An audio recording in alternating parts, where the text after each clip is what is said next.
Delgado es complicado como la noche, como entrar en la noche. No. Es como hacer el día, porque la historia es siempre una interpretación de la realidad, es atribuirle un sentido a la realidad, y la realidad por lo tanto excede la historia con su sentido propio. Y entonces hablar de Morúa es como tratar de poner las cosas en perspectiva, tratar de corregir las distorsiones con que se interpreta la realidad en una historia. Sobre todo tratar de esclarecer por fin el mito fundacional este que nos pesa a todos y que es la historia nacional, la historia de Cuba, que lo que decía es un proceso complicado, mayormente desagradable, sobre todo para los negros, pero es una actualidad, una contradicción que se mantiene actual. Es como la entrevista que sostuvo Garvey con Céspedes, el entonces presidente de la Sociedad Atenas. Es una tensión porque siempre está detrás el hecho de la masacre de 1912, que se conoce en Cuba tan despectivamente como la guerrita de los negros, y que fue la manera sangrienta que culminó el alzamiento de los independientes de color. Y entonces siempre está el tema de la violencia política de la que es capaz el país a la hora de acercarse a estos hechos. Por eso la similitud con la reunión de Céspedes y Garvey, porque en aquel momento la prensa cuestionó a los negros, preguntando si eran primero negros que cubanos. El dilema es falso, como todo dilema. Son condiciones que no se contraponen, no son contradictorios, son fenómenos superpuestos que conforman la realidad, ser cubano de una forma específica, no en abstracto. Y entonces ser cubano es ser cubano negro, ser cubano varón, ser cubano mujer, ser cubano blanco, ser cubano mulato. La humanidad no es una cosa abstracta y eso es uno de los defectos de Martí, planteando que el hombre es más que negro, más que blanco, o cubano más que negro, más que blanco, porque el cubano es cubano en una forma específica. Nadie existe en abstracto, nada existe en abstracto. Las cosas existen en la realidad y en la realidad son puntuales y concretas.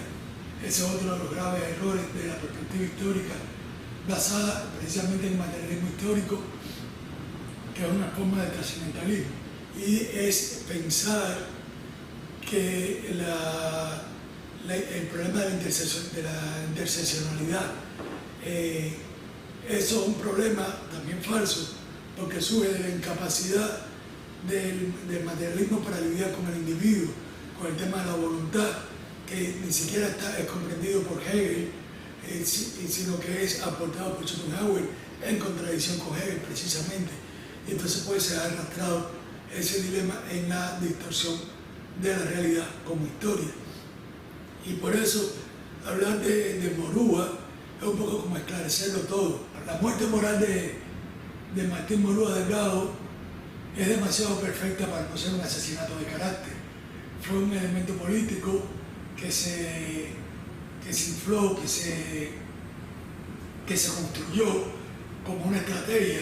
El objetivo no habría sido ni siquiera el mismo Morúa, sino algo más vasto, y era la conformación de ese mito fundacional, capitalizando la fuerza marginal de los negros, marginada precisamente en su intento por integrar la cultura nacional proporcionalmente a la cosmología que aportaba. Esto se hizo muy difícil políticamente, y es precisamente a partir de la intervención del Partido Comunista, que capitaliza la fuerza marginada de los negros, marginada precisamente con todos los problemas de la guerra de 1906 a la masacre de 1912, y precisamente esto es lo que capitaliza el Partido Comunista con su estrategia de penetrar políticamente la infraestructura política del país. Hay que recordar que el Partido Comunista nunca se planteó seriamente ganar la presidencia del país, y por eso incluso postuló negros a la presidencia como una cuestión simbólica. Sabía que no iban a llegar nunca, y de hecho no le interesaba nunca.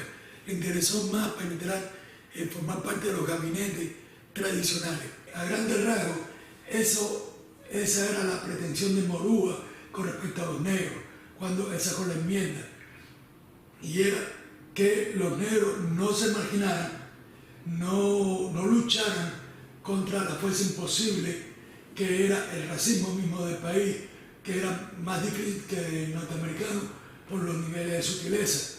Es integracionista, no segregacionista. Todo esto es lo que hace tan complejo, intrincado el caso Morúa. Morúa no es el que causa la masacre de 1912. La masacre de 1912 es el resultado de la confrontación entre dos elementos. De un lado, la incapacidad del gobierno cubano de entonces, que ya Morúa estaba muerto cuando el lanzamiento, vamos a estar claros. Entonces, es la incapacidad del gobierno cubano para lidiar con el problema y la incapacidad de los mismos negros para entender y establecer una estrategia de penetración, que es lo que buscaba Morúa. Morúa es un hombre de su tiempo. Ahora, es un hombre extremadamente avanzado para su tiempo y precisamente entendía que la autosegregación como no era posible en Cuba. Y no es que fuera buena o mala, sino que no era posible en Cuba porque nuestra estructura cultural, nuestra antropología no lo permite. La estrategia suya pasaba por atravesar los partidos tradicionales con la extrema dificultad que eso significaba. No es que fuera fácil, sino que era el único modo posible de ganar un resultado concreto. Era penetrar las estructuras de los partidos tradicionales, y eso fue lo que él se propuso con la enmienda Morúa, que en otro sentido es extremadamente cuestionable, pero es una estrategia legítima y válida. En este sentido también hay que ver que el mismo Juan Alberto Gómez tampoco era partidario de la segregación del Partido Independiente de Color. Y aquí es donde la noche sería más oscura y sin embargo la más clara, es el día más claro, porque hay que ser honesto y tratar el tema del carácter de Stenós. Desde mi punto de vista personal, en lo que eso puede ser de interesante o de importante, Stenós forma parte de la picaresca nacional. Es un carácter como el de Fidel Castro y en ese sentido distorsiona nuestra perspectiva con el problema de la supremacía moral, que el reclamo de la independencia de color era legítimo, absolutamente legítimo, que el alzamiento era legítimo, puede haber sido excesivo, pero era también legítimo. De hecho, todo lo que ocurre por una razón, y hay que entender la razón por la que existe, no se le puede negar. Por lo tanto, todo lo que existe es legítimo en el solo hecho de su existencia. Eso es un postulado ontológico.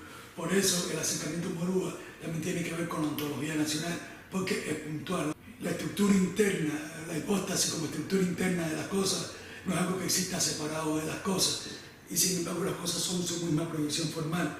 Por lo tanto, la ontología está en la determinación antropológica del ser, y esto, que es básico, es lo que nos va a permitir poner en perspectiva el problema Morúa. ¿Por qué el problema Morúa es importante? Porque va a corregir toda nuestra distorsión histórica, y corrigiendo toda nuestra distorsión histórica también podemos comprender el dilema de Occidente. Recordemos que en Cuba confluye no solo todos los conflictos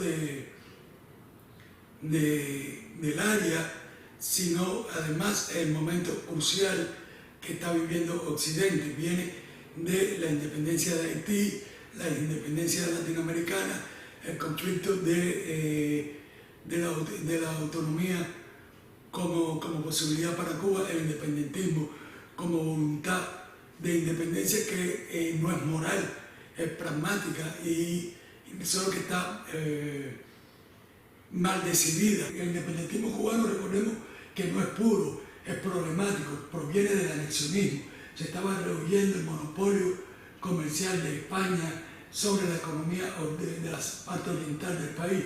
La occidental estaba hiperdesarrollada por la economía de plantación introducida por la ocupación inglesa, y en la oriental, la pujanza de la economía oriental, que venía además de manos de los franceses emigrados de Haití, estaba trabada por el monopolio de España.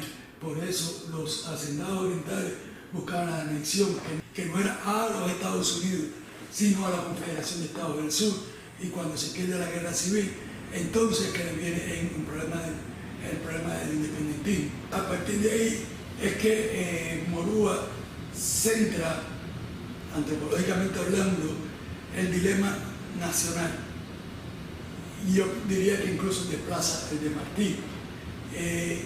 Todo eso está sujeto a discusión, pero en la realidad nunca es algo establecido, es algo que se comprende paulatinamente. Y en ese sentido, Morúa fue definitivamente víctima de la difamación. ¿Y matamos a mi hijo? La muerte de Morúa tiene incluso valor sacrificial y fundacional. De ahí llegó a partir, o de ello está partiendo, el desarrollo del nuevo pensamiento negro cubano, que sí es redentor y sí se va a revertir sobre el Caribe, Estados Unidos y sobre el resto del mundo, pero no manipulado políticamente, sino en su propia libertad, a partir del margen. Por eso todos estos desarrollos tienen que hacer marginalmente, como una fuerza emergente, como una